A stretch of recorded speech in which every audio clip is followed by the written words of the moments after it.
cannot, as a country, improve economically, socially, and culturally without quality education. Yes, I am your Master SG, and I am going to talk about a significant topic. No university of India is in top 100 in the world. In India, we have approximately 800 plus universities, 40,000 plus colleges, and 1.5 million schools. At the time of independence, we had very few educational institutions, but now we have plenty of educational institutions. At the time of independence, literacy rate was around 16%, and now the literacy rate is around 77%.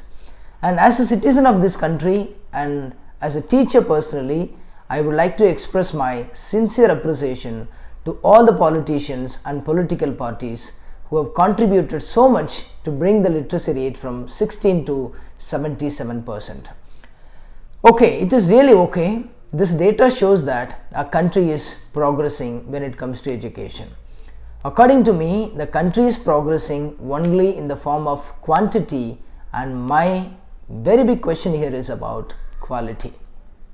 Nobody is happy about the quality of education prevailing in our country because we have so many universities, colleges, and schools, but unable to produce quality engineers, quality doctors, quality advocates, and so on. So this clearly shows that somewhere we are going wrong, and that is why no university of India is in top 100 in the world. Only very few individuals of India, they achieve something great in their life and they bring laurels to the country, and the majority is no. According to the data produced by Global Business Coalition for Education, I mean GBCE, they said approximately 54% of Indian youth, those who are leaving the school, will lack the necessary skills to find a decent job by 2030. Here the question is, where does the problem come from? Let me tell you this. This starts from the school. See, as a teacher, when I come across a student of class 10, 11 and 12, unable to read what is there in the textbook, it pains a lot. As a teacher, it really pains a lot. Let me tell you this from the bottom of the heart. And this is not the problem of a child. I say it is because of the carelessness of a teacher. Here I am not blaming all the teachers. I know there are plenty of highly responsible, dedicated, committed teachers in the country, and I blame the teachers who are not responsible. Let me give you an example. The English class should not be seen as a place to read poems and stories, but an area of activities to develop learners' imagination as a major aim of language study, and to equip the learner with communicative skills to perform various language functions through speech and writing. Language teachers should have a different approach towards the subject, but most of the teachers, they teach English like maths and chemistry. That is why the child is unable to read or speak or write fluently in English, not only in English and many other languages.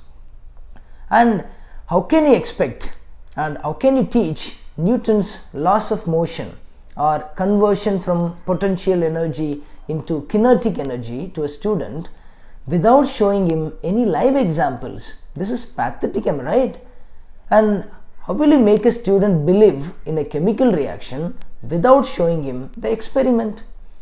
See, practical knowledge is more important, and many teachers, they don't understand it. And here I request the government, political parties, educational institutions, professors, teachers, parents as well as students to come together to improve the standard of our education system. See, we always worry about what the child will become tomorrow, but still we forget that he is someone today, am I right? And I would like to convey to my teaching community, see, teaching is not only about answering questions, but about raising questions, opening doors for them in places that they could not imagine. Please write your views in the comment box. Like, subscribe and share. Please do take good care of yourself. Stay safe. Be the best version of yourself. Thank you for watching.